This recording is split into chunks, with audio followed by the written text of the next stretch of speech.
Assim que Atlas da Netflix acabou, eu pensei, pô, eu tava esperando uma bomba e de longe não é isso. Não é uma obra-prima da ficção científica, mas tá muito afastado, tá anos-luz de um Rebel Moon da vida. Que é uma obra que tem muito investimento e que tem pouquíssimo retorno. As interpretações são ok, o enredo é meio batido, aquela historiazona que a gente já viu várias e várias vezes, mas o ritmo é bom, tá sempre acontecendo alguma coisa que vai estimulando a nossa atenção a ficar preso ali pra saber o que vai acontecer logo em seguida. Só que depois que eu comecei a parar pra pensar sobre o que eu tinha acabado de ver, não exatamente logo quando acabou, mas depois eu fui digerindo aos poucos esse filme, os problemas começaram a acontecer, coisas que foram jogadas aqui sem qualquer explicação e coisas que seriam até interessantes, mas o filme não faz a menor questão de retomá-las em nenhum outro momento, coisas que não fazem o menor sentido de acontecer ou serem colocadas naquela determinada hora do filme ali. Enfim, vamos abordar tudo isso, mas antes eu acho muito importante eu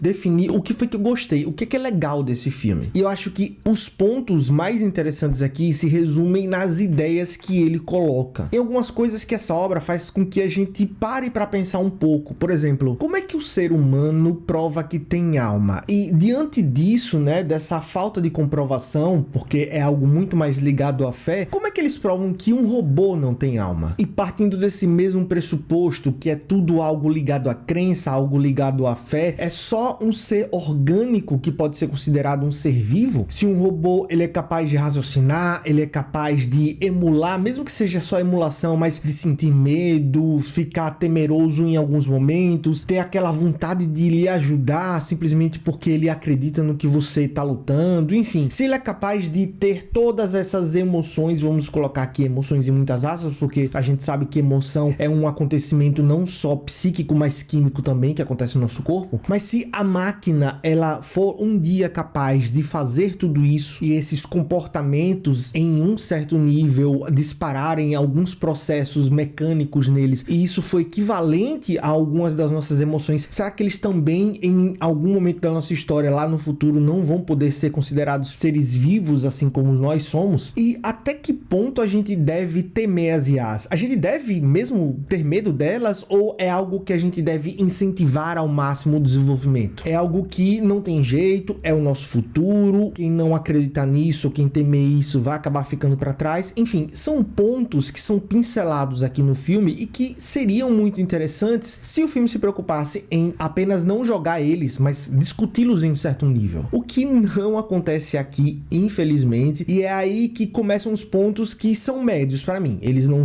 chegam a ser ruins, mas eles também não estão lá muito bons. E aqui eu posso citar os efeitos especiais, né? Claramente o filme ele deixa de prestar atenção nessas coisas mais filosóficas para focar muito a nossa atenção no visual. E de fato, o visual dele é muito bonito. Em muitos momentos a gente vê quando pega um panorama da cidade, umas naves passando, são coisas muito bem feitas. Você vê que tem um dinheiro gasto ali, só que, olha, não é em todo momento que isso acontece não, tá? Tem vários momentos aqui que o CGI tá bem cachorrinho, velho. Claramente a galera diz assim, ó, não vamos gastar dinheiro com isso não, a gente quer focar nessas partes mais panorâmicas e tal. Aqui vamos fazer de qualquer jeito. Cito aqui a cena que a protagonista quebra a perna e ela vai colocar um enchimento, bota primeiro uma placa para depois botar um enchimento. Meu Deus, tá muito feio aquilo ali. Tem umas cenas também de plantinhas, de vegetação, né, que poderiam ficar completamente desapercebidos, passar batido, mas o filme para prestar atenção nisso só para fazer uma piada lá na frente e acaba evidenciando um efeito bem porqueira. Então, tipo, há uma falta de consistência aqui. Você poderia ter um equilíbrio maior, sabe? É muito diferente. Quando o efeito é muito bom, ele é excelente. Quando o efeito é ruim, é bem ruim. E o filme, às vezes, ele nem disfarça, porque quando você claramente não tem dinheiro para gastar e fazer tudo na sua máxima excelência, você não para prestar atenção nesses momentos CGI. Você geralmente deixa uma coisa de lado ali no fundo, mas não. São momentos até importantes, relevantes, que a câmera dá close para você, olha o que está acontecendo nesse momento. E quando ela faz isso, o efeito não é bom. Então, assim, faltou uma direção, uma escolha de arte, direção de arte aqui, sabe? Olha, isso aqui a gente vai gastar dinheiro, isso aqui não vamos gastar nem tanto. Essa escolha, essa decisão poderia ser melhor pensada, sabe? Para não ficar tão evidente assim a falta de investimento em CGI em alguns aspectos. E já que eu falei da plantinha,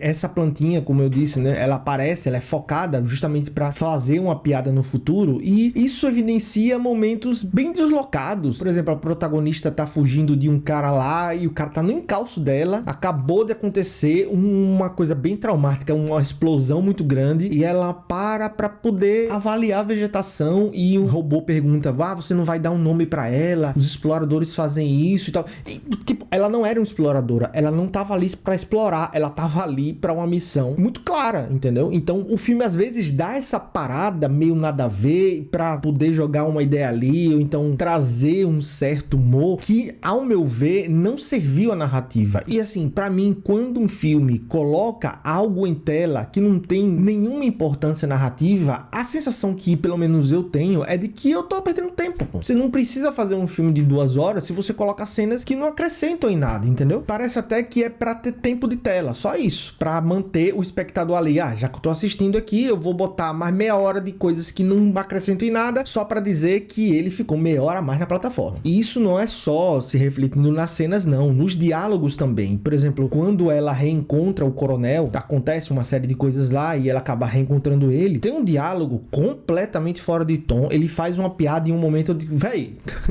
você tá desse jeito, nesse estado, tá acontecendo essas coisas e você tá fazendo esse tipo de piada, sério mesmo? Mas tudo isso é irrelevante. Tudo isso que eu acabei de dizer passa, porque quando eu digo que comecei a pensar no filme e ele começou a apresentar os defeitos dele, eu não estava citando nada disso. O problema do filme em si, ele se resume basicamente ao roteiro. Existem aqui algumas coisas que simplesmente não fazem sentido. A lógica dos acontecimentos, sabe? Ele não respeita a própria lógica que ele vai tentando construir em alguns momentos. E aqui, antes de eu entrar, eu acho importante destacar que eu vou trazer alguns spoilers, tá? Não tem como falar de coisas do roteiro, do que eu quero falar, do que não me agradou, sem eu entregar o que acontece em si. Então, se você não assistiu esse filme, quer assistir e se importa com spoilers, eu sugiro que você saia, assista o filme e depois volte. Se você não se importa, vamos seguir comigo. Mas enfim, uma das coisas que aconteceu e que me deixou bastante incomodado foi que, quando eles chegam lá no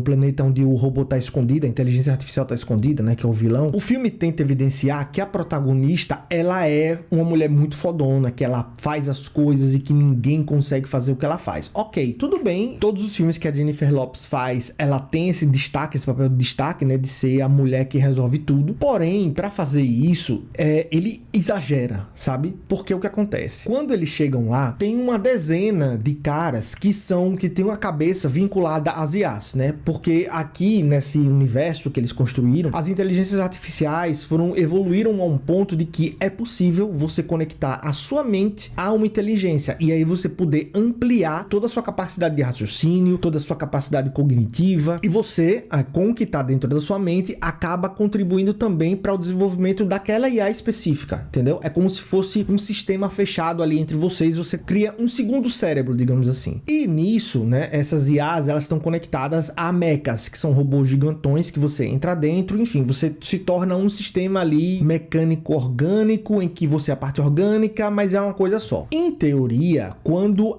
a protagonista ela acaba se rendendo porque ela tem uma resistência, ela não quer que nenhum robô entre na mente dela, até porque no passado isso aconteceu e acabou dando a merda que deu. Todo o filme ele se desenrola por aí porque ela teve essa conexão neural com o robô vilão há muitos anos, isso é revelado depois. Mas o fato é que quando ela decide dar um braço a torcer, né, para poder sobreviver, todo o filme é construído para que quando ela chegue ao 100% de conexão, ela vire basicamente imbatível. E realmente acontece isso. Quando o robô e ela chegam a 100% de conexão, ela destrói tudo, velho. Ela passa o rodo total. Só que eu fico pensando, velho, ok, tudo bem. Ela faz isso e o filme tenta me convencer de que isso só foi possível porque eles chegaram a 100% ali de conexão neural, a mente dela com a mente do robô lá, com o Smith, né? Que ele chama, a inteligência artificial chama Smith. Mas, porra, você tinha 12 pessoas que eram altamente treinadas, altamente inteligentes e preparadas para aquela missão, que também tinham 100% da conexão com suas inteligências artificiais,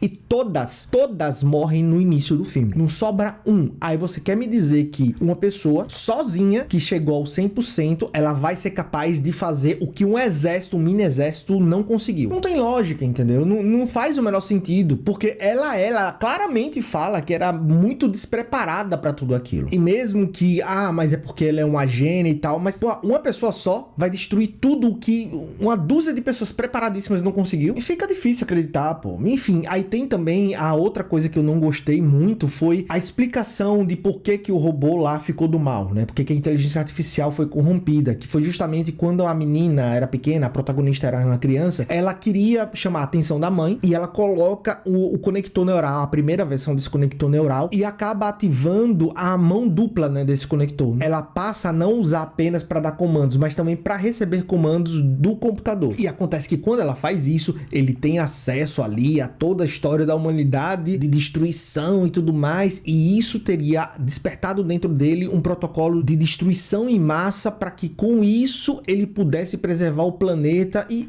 olha, eu tenho problemas com esse argumento, tá? Não é só aqui com esse filme, não. É com várias outras ficções científicas que trouxeram ele. Porque, veja só, se uma inteligência artificial ela tem o conhecimento de toda a nossa história, de destruição, subjugação, blá blá blá blá, esse tipo de coisa que a gente tá cansado de saber. E diante disso, ela decide que tem que subjugar a raça humana para tentar salvá-la. Isso não faz o menor sentido, porque se ela quer acabar com esse ciclo de violência dos seres humanos para poder preservar, qual é a lógica de você adotar a mesma estratégia para fazer isso? Você só vai estar sendo tão humano quanto a galera que já faz isso, sacou? Então sempre que esse argumento vem de a inteligência artificial só queria salvar a gente e para isso ela assumiu esse protocolo de destruição, blá blá blá, para mim isso é completamente furado. Eu entendo que é aquela coisa, é má interpretação da inteligência artificial, a inteligência artificial, ela não tá preparada pra ver essa nuance, mas, sabe, fica uma coisa tão solta pra mim, um negócio tão pueril, sabe, história de adolescente. Eu sei, você pode estar dizendo, toda ficção científica é uma coisa meio pueril e tal. Eu discordo, eu acho que ficção científica é um gênero importantíssimo pra fazer com que a gente pense sobre o nosso futuro, sobre as coisas que estão acontecendo, pra onde que elas podem ir, caso a gente continue nesse caminho, o que a gente pode fazer, o que a gente não pode. É um exercício muito bom nesse sentido. E justamente por isso, né, porque a gente tá numa época da nossa história onde as inteligências artificiais, elas nunca foram tão presentes em nossas vidas, elas nunca tiveram tão perto do que a gente já viu em alguns filmes, que continuar nessa visão meio que infantiloide da coisa, de que as inteligências artificiais vão nos destruir para tentar nos salvar, já deu, sabe? Já deu. Não só em Atlas, mas em várias outras histórias também. Quando a inteligência artificial diz, não, eu vou acabar porque o problema é o ser humano, então vamos acabar com eles. É algo que não resolve o problema, mas é mais honesto. A inteligência artificial vai acabar com o problema, acabar com o ser humano, vai matar todo mundo e pronto. Mas aí quando a gente vai tentar subjugar pra salvar,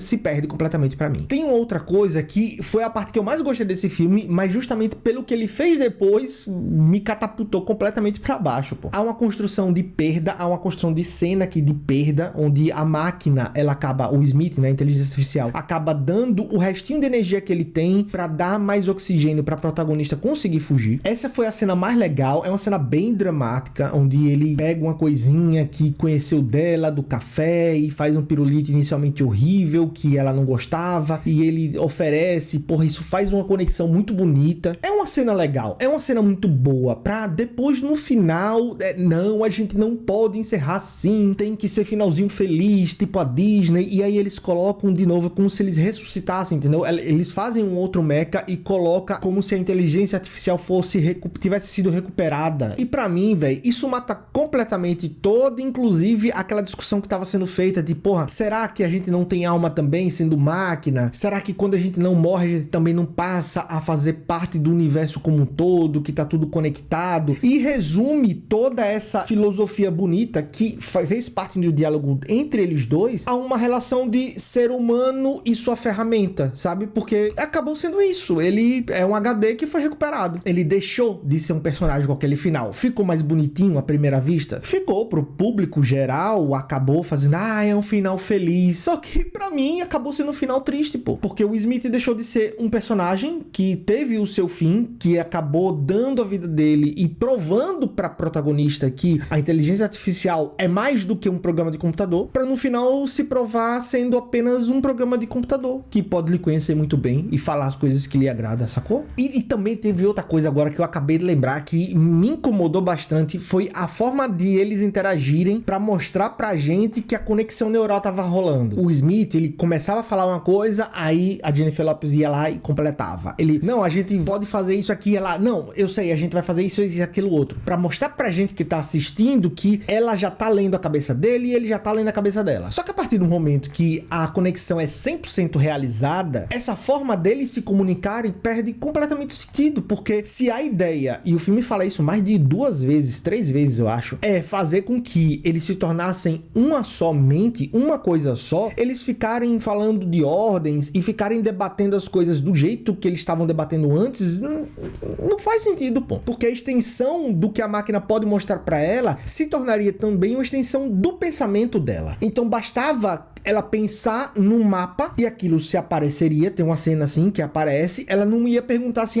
calcule a menor distância para sair. Não, ela ia abrir um mapa e ela já saberia fazer isso, ela já automaticamente já faria esse cálculo. Entendeu mais ou menos o que eu quero dizer? O filme, ele não tem consistência naquilo que ele tá construindo, naquilo que ele mesmo diz. Se você fala que vai ser uma coisa, porra, compra aquela coisa, seja fiel àquilo que você tá dizendo e não tente construir facilitações só para dizer assim, mas o público não iria entender. Se a gente fizesse isso, ia ficar algo subentendido, o povo não ia interpretar direito, então vamos deixar as coisas bem às claras. Porra, se você tem esse medo, então não construa o cacete do argumento nesse sentido. Vá por outro caminho, sei lá, diga que a conexão, ela pode ser 100% só em termos de acesso e não de processamento. E não de vamos nos tornar um só, mas assim, não, eu vou ter acesso a um computador dentro da minha cabeça. Faria mais sentido. Eu sei que é uma nuance e que talvez a forma que eu esteja me expressando não seja a melhor para você entender o meu ponto de vista. E caso nisso não tenha ficado muito claro, deixa aqui nos comentários que eu vou tentar explicar direito melhor. Mas enfim, esse filme vale a pena ser assistido? Ou ele é uma perda de tempo? E eu acredito no seguinte, ele tem um potencial muito grande, porque ele traz ideias filosóficas que já são batidas, que já foram trazidas em outros momentos, só que ele faz isso de uma maneira até interessante, trazendo a atualização da inteligência artificial, que é o que a gente tá vivendo hoje. Ele executa bem as cenas de ação e eu acho que por isso o filme ele é tão dinâmico, é quase como se você tivesse com a sensação de estar rolando o feed do Shorts, você não consegue parar pra pensar em outra coisa, sempre você tá ali, ligado no que vai acontecer logo em seguida. Então ele dá essa start em você, sabe? De você ficar ali, tá, ok, vou acompanhar isso aqui e não vou me desviar. Ele consegue fazer isso muito bem através da ação e de um acontecimento logo atrás do outro. Mas como eu disse, a lógica e os pontos de reflexão que ele coloca aqui não se sustentam quando você para analisar eles. E a gente só consegue analisar e refletir sobre os pontos quando a gente presta atenção. E eu acho que a chave para você saber se esse filme é ou não para você tá aí.